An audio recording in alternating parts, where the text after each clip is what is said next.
7 cases, 7 cells. I've gone through court records, prison investigations, and inmate testimony to compile the most disturbing cases of prisoners killing their own cellmates. We'll start with cases that made headlines, and descend into one so horrifying you'll wonder how the system let them happen. Because in prison, the most dangerous person you'll ever meet might be sleeping 6 feet away. Let's begin. Case 1. Jackson Vogel was already serving a 20-year sentence for a brutal attack on his own mother, a crime so violent it had nearly ended her life. Yet, even behind bars, something darker appeared to be growing. In early March 2024, prison staff began documenting a series of alarming incidents. Complaint forms submitted by Vogel were filled with profanity, threats, and hateful messages. Some of the writings contained German phrases, swastikas, and declarations supporting Adolf Hitler and white supremacist groups. The language was not merely offensive, it carried an unmistakable sense of menace. Death threats appeared throughout the documents, leaving prison staff with a glimpse into a mind consumed by hatred. Just one day later, more reports surfaced. Additional forms intercepted by officers were covered with racist remarks and Nazi imagery.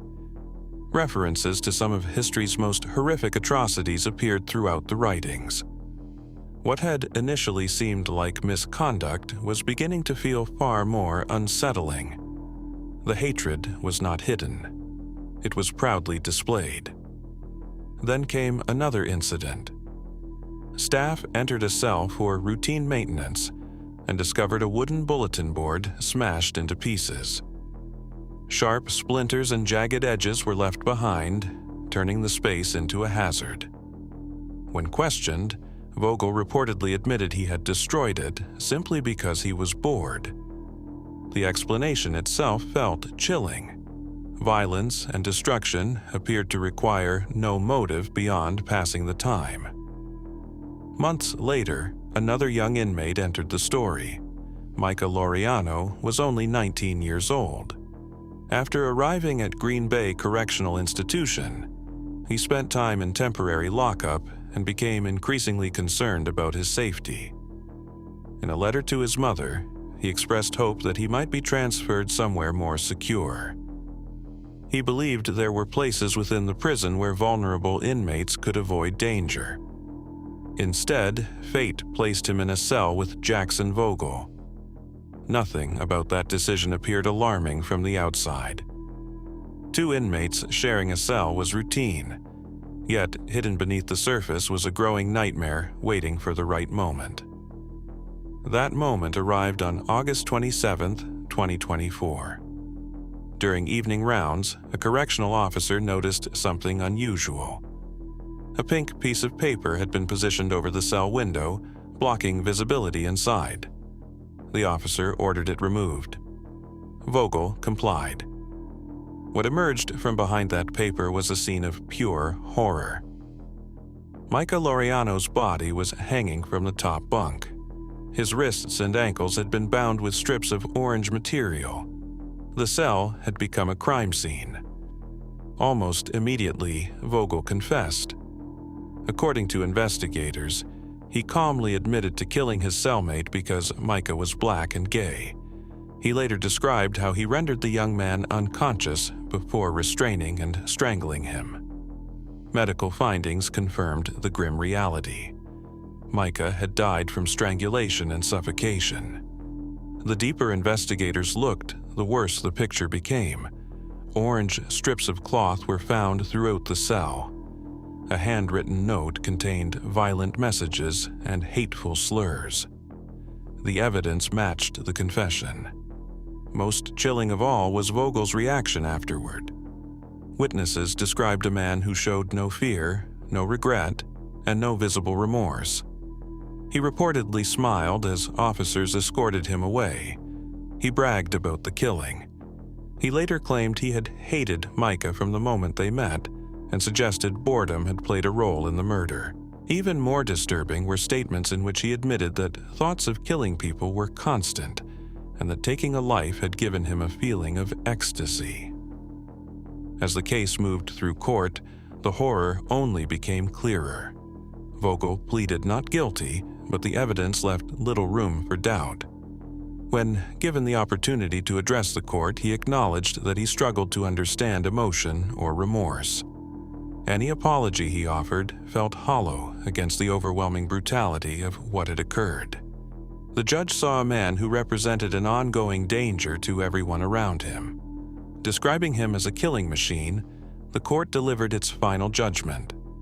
For the murder of Micah Laureano, Jackson Vogel was sentenced to spend the remainder of his natural life behind prison walls, with no possibility of ever walking free again. Case 2. You see, Jeremy Mack had already earned a reputation that left a trail of shattered lives behind him. He was serving a life sentence for operating a violent human trafficking network out of a quiet rental home in Elyria. From the outside, the house looked ordinary. But behind its walls, investigators later uncovered something far darker. According to court testimony, Mack preyed on vulnerable women, drawing them into his control through addiction. Once trapped, escape became nearly impossible. Debts mounted, threats followed. Fear became a constant companion. Witnesses described a world where women lived under intimidation, where mistakes could bring humiliation, violence, or worse. Some spoke of guns, strip searches, and death threats. Whether day or night, the atmosphere was one of constant terror. Even after his conviction, the darkness surrounding Mack never seemed to fade. Then came September 3, 2021. Inside the Federal Correctional Complex in Terre Haute, Indiana, the night was interrupted by a sudden inmate duress alarm. Corrections officers rushed toward one of the housing units, unaware they were about to step into a scene that looked more like something from a nightmare. When they reached the cell, they found Mack standing silently near the door. The room was completely dark. Officers ordered him to switch on the lights. What happened next transformed a routine emergency response into something far more disturbing. As the light flooded the cell, officers immediately noticed blood covering Mack's hands and forearms. The sight alone was enough to send a chill through the room. But it was only the beginning. Lying on the floor nearby was his cellmate, Stephen Canada. He was surrounded by blood. Officers rushed forward, desperately attempting CPR while medical personnel were summoned. Every second mattered. Yet, almost immediately, it became clear they were fighting a losing battle. Canada was pronounced dead at the scene. The medical examiner later determined that he had suffered multiple stab wounds to the neck and abdomen. For investigators, the discovery raised disturbing questions.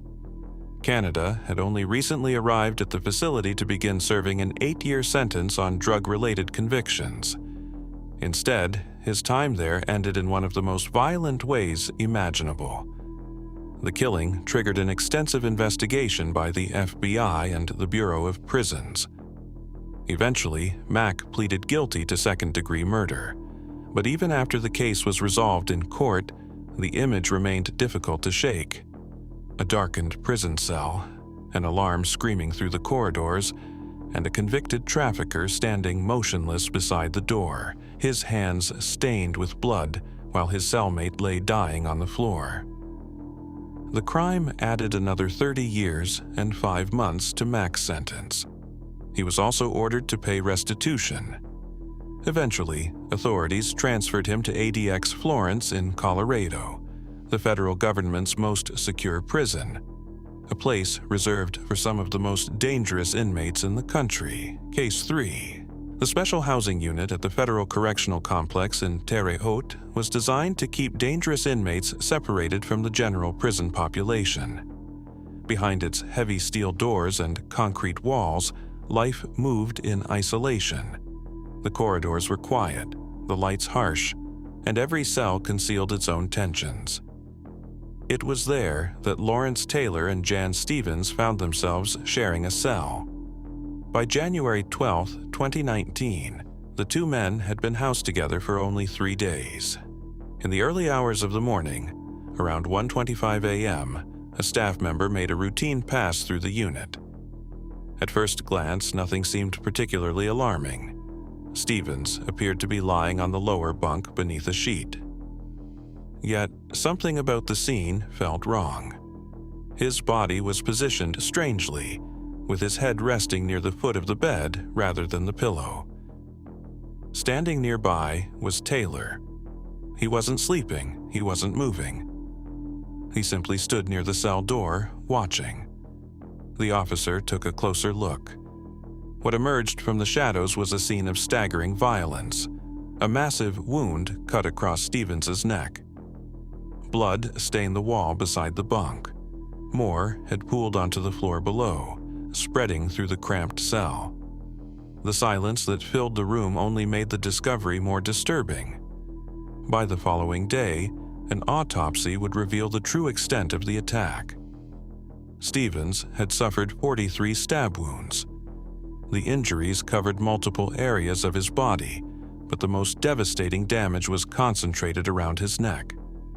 The assault had been relentless. By the time it ended, Stevens had bled to death inside the small concrete box the two men shared. As investigators began piecing together what happened, an even darker detail surfaced. When FBI agents interviewed Taylor, he admitted to the killing. He revealed that the weapon used in the attack had not been improvised during the incident. Instead, he had secretly possessed and concealed it inside the prison for nearly 3 months. That revelation raised unsettling questions. For weeks, perhaps months, the weapon had existed somewhere within the prison walls, hidden from sight while its owner waited. Stevens himself was serving a 30-year sentence connected to a conspiracy involving an armed home invasion targeting what was believed to be a drug stash house. But whatever crimes had brought him to prison, his final moments ended in a way few could imagine. Taylor was already serving a 24-year sentence for a series of bank robberies committed years earlier.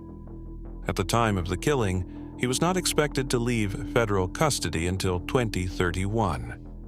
After Stevens's death, that release date became meaningless.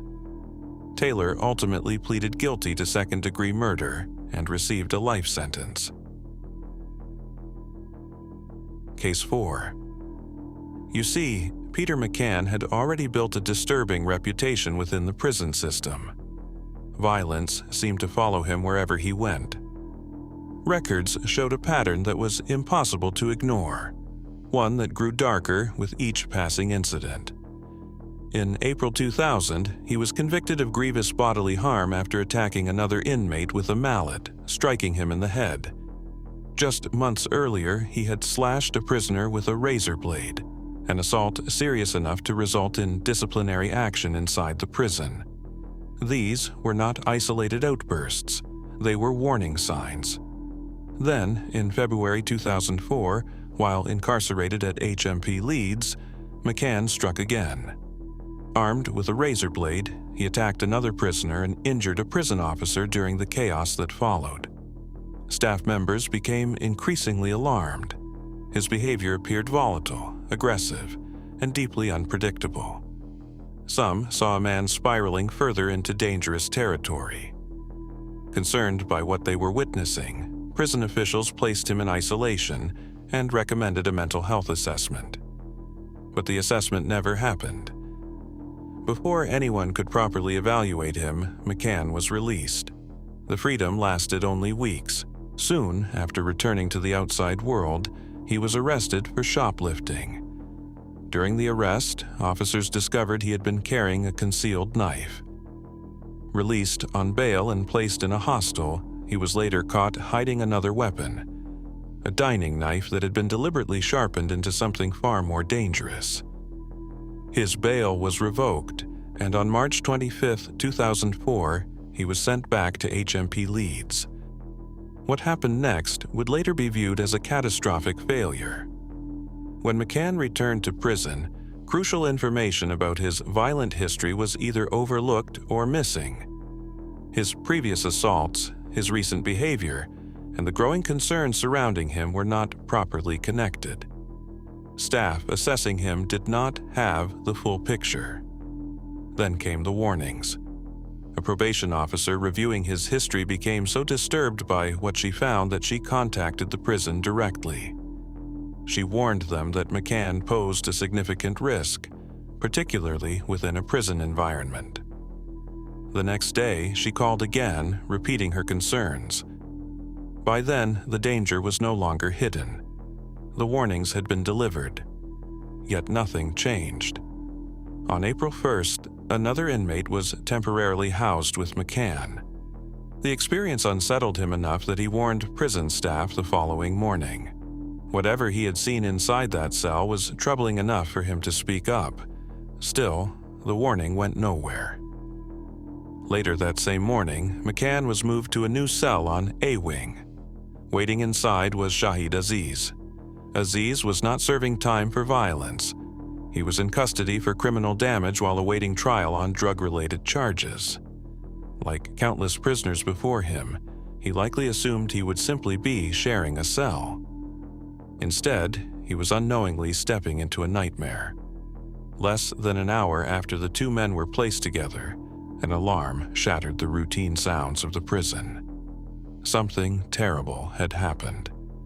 Investigators would later reconstruct the final moments, and the evidence painted a deeply disturbing picture. Aziz appeared to have been attacked from behind, leaving little chance to defend himself. His throat was slashed. A television cord was wrapped around his neck and used to strangle him. The force of the assault was so extreme that his jaw was shattered. Even after he was helpless on the floor, the violence continued. He was repeatedly beaten with a chair leg. In total, Aziz suffered 13 devastating injuries. Afterward, McCann claimed he had acted in self-defense, insisting Aziz had attacked him first. But investigators found no injuries on McCann. No cuts, no bruises, no signs of a struggle. The physical evidence told a very different story. As details emerged, the case grew even more disturbing. McCann later claimed the confrontation had begun because Aziz had been speaking Urdu with another inmate. According to his account, the language itself had angered him. Months later, in July 2004, McCann pleaded guilty to murder and received a life sentence. Case 5. The Kevin Waller unit at Long Bay Correctional Center was supposed to be one of the quieter places inside the prison system. Designed as an aged care unit for elderly and frail inmates, it lacked the constant tension found in many other cell blocks. Yet beneath that calm exterior, something far more disturbing was taking shape. John Walsh and Frank Townsend shared a cell there. They had only been housed together for a matter of days. To those around them, it seemed like an ordinary arrangement. Nothing about that small prison cell suggested it would soon become the setting for a horrifying act of violence. On the evening of January 2, 2017, the unit followed its normal routine. Prisoners were locked inside their cells for the night, and the facility settled into silence. Hours later, at around 10:50 p.m., that silence was shattered. Correctional officers patrolling outside the unit suddenly heard a series of heavy impacts. The sounds echoed through the block. 5 or 6 loud bangs, each separated by a brief pause. It sounded as though something was being smashed repeatedly against a hard surface. The officers immediately moved to investigate. When they reached Walsh and Townsend's cell, they shone a flashlight through the opening. Walsh was sitting upright on his bed. He appeared calm. When questioned, he said nothing. Across the cell, Townsend could be heard making what sounded like loud snoring noises. Nothing seemed obviously wrong. The officers continued their patrol. Then the sounds came again. 2 more violent bangs echoed through the unit. Around the same time, another inmate was jolted awake. Having once worked as a nurse, he recognized something deeply troubling. Following the impacts, he heard strained, rattling breaths coming from the cell, sounds associated with someone nearing death. When officers returned moments later, Walsh was once again sitting on his bed. This time, however, he stood up, turned on the light, and indicated that something terrible had happened. What waited inside the cell was a scene of devastation. Townsend lay severely injured. Blood covered the area around him. A massive wound stretched across his face, and the damage to his head was so extreme that parts of his features appeared collapsed inward. The injuries were almost beyond recognition. Medical teams rushed to the scene and fought to save him. It was already too late. Townsend was transported to hospital but later died after suffering cardiac arrest. The autopsy revealed catastrophic blunt force trauma to his head, face, and neck. Deep lacerations, severe bruising, and extensive fractures covered much of his upper body. Medical imaging confirmed the sheer scale of the violence inflicted upon him. The weapon was later discovered hidden beneath a table near Walsh's bed. It was a Breville sandwich press wrapped inside a blood-soaked pillowcase. As investigators began piecing together what happened, the story became even more unsettling. Walsh claimed he believed Townsend intended to attack him. According to his account, a simple movement inside the darkened cell triggered his response. The moment Townsend shifted in bed, Walsh decided to strike first. What chilled investigators was not just the attack itself, but the detached way Walsh described it afterward. He spoke of the killing with almost mechanical precision. He recalled grabbing the sandwich press and repeatedly bringing it down onto Townsend's head and face.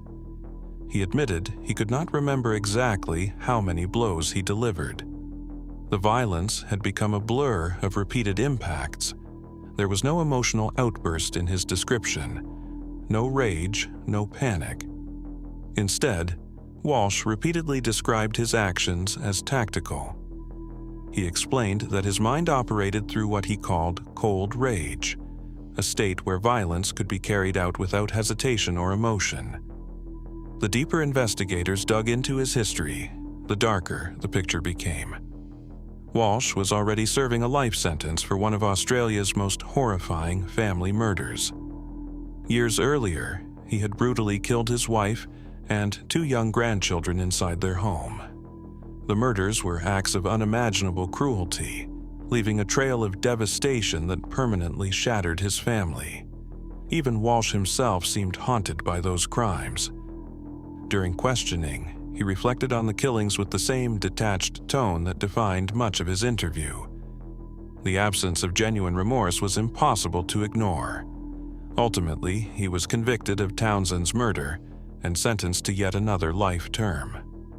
Case 6.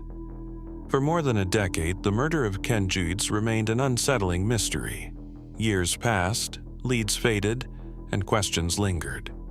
Then, in November 2019, 13 years after his death, investigators finally made an arrest. The person taken into custody was Cindy Schultz-Judies. Cindy maintained her innocence from the beginning. She denied any involvement and eventually testified in her own defense. The jury, however, reached a different conclusion. In 2021, she was convicted of homicide-related charges and later sentenced to life in prison. For most people, that would have been the end of the story. Instead, it became the beginning of another nightmare. Inside Taycheedah Correctional Institution, Cindy found herself sharing a prison environment with inmates carrying their own histories of violence. Among them was Taylor Sanchez, a woman with prior convictions and a record of aggressive behavior. On July 19, 2023, something deeply disturbing unfolded behind the walls of the prison. The first sign came through the institution's intercom system. Sanchez contacted prison staff and calmly informed them that she believed she had just killed her cellmate. Officers rushed toward the cell. Inside, they found Cindy dead. As investigators began interviewing witnesses, a chilling timeline emerged. One inmate recalled hearing a sudden cry from the cell. It was brief and cut off almost immediately. Then came a series of repeated impacts. The witness later demonstrated the sound by slamming a fist into an open palm over and over.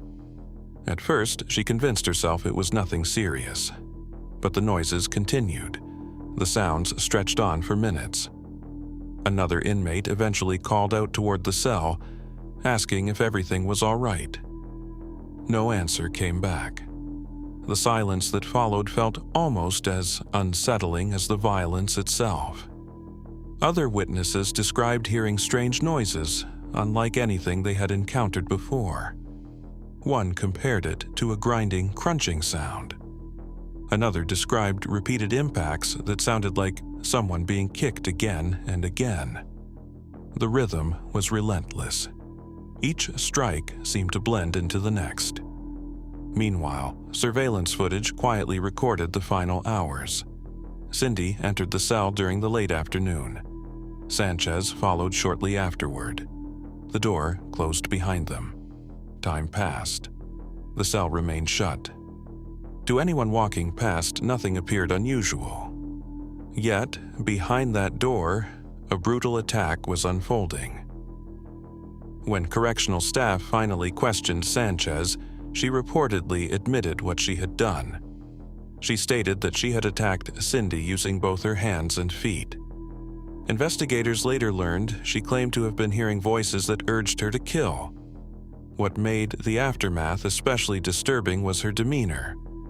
According to reports, she spoke openly about the killing and even laughed during conversations afterward.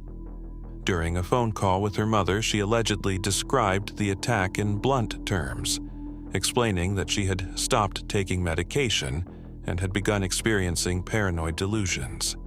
The autopsy revealed the full horror of what had happened. The injuries were catastrophic.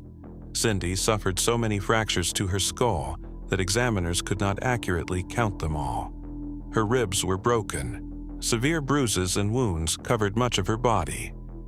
Ultimately, she died after choking on her own blood. The violence had been overwhelming. In the courtroom, prosecutors argued that the attack represented a devastating failure of safety within a place where inmates were supposed to be protected while serving their sentences. Regardless of a person's crimes, the state assumes responsibility for their safety once they enter prison. That responsibility ended in tragedy. Sanchez initially pursued an insanity defense before later entering a no-contest plea. The court ultimately found overwhelming evidence linking her to the killing. The sentence was final: life in prison without the possibility of parole. Case 7. At first glance, Zahid Mubarak did not seem like someone destined for a tragic end. He was only 19 years old, serving his first prison sentence after a string of petty crimes connected to drug addiction. His mistakes had landed him in custody, but with his release date approaching, there was every reason to believe he would soon have the chance to rebuild his life. What nobody realized was that danger had already been placed inside his cell. Growing up, Zahid had often stood out. His fair skin, brown hair, and green eyes made him look different from many of the other Pakistani boys around him. As a child, those differences brought bullying and isolation. Years later, after falling into crime and addiction, he found himself inside Feltham Young Offenders Institution, counting down the final days of a short sentence. Meanwhile, another inmate was moved into the same unit. His name was Robert Stewart. Stewart's history was disturbing. He had spent years drifting through prisons, collecting convictions for violence and assault. His file was enormous, filled with reports of aggression, bizarre behavior, and open racism. Prisoners viewed him as deeply unstable. Some referred to him as a madman. Others simply avoided him altogether.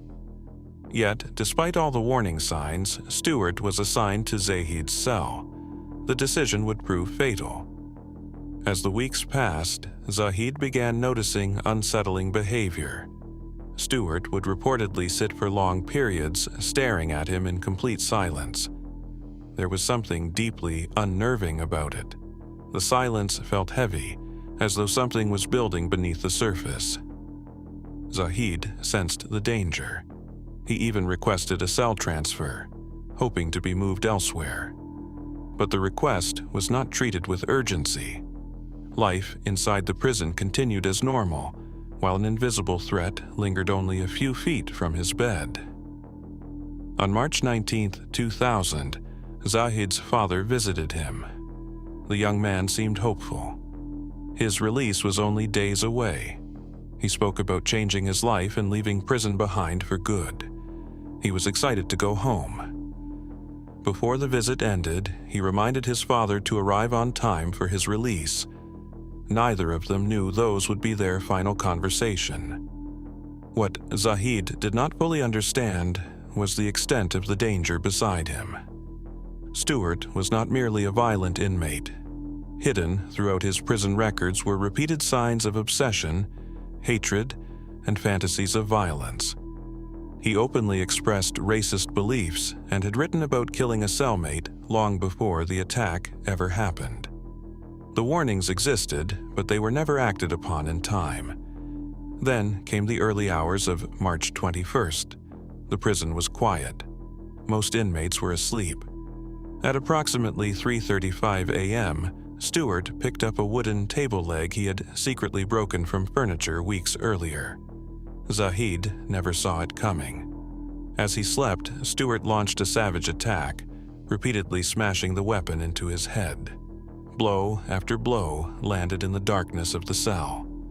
By the time it ended, the young inmate was catastrophically injured. Then came one of the most chilling details of the entire case. After carrying out the attack, Stewart calmly pressed the cell alarm and waited. When an officer arrived, expecting nothing more serious than a routine request, he looked through the observation panel and froze. Stewart stood inside holding the bloodied weapon.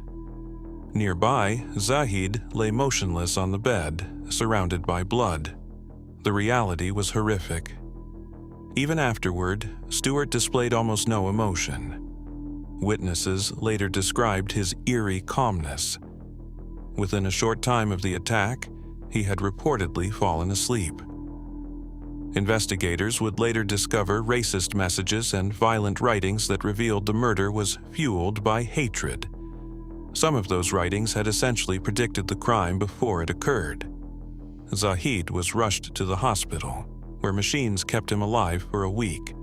His family remained by his bedside, desperately hoping for a miracle. It never came.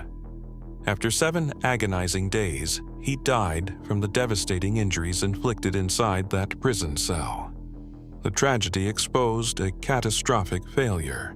A vulnerable young inmate nearing freedom had been placed beside a man whose violent history, racist beliefs, and disturbing behavior were already well known.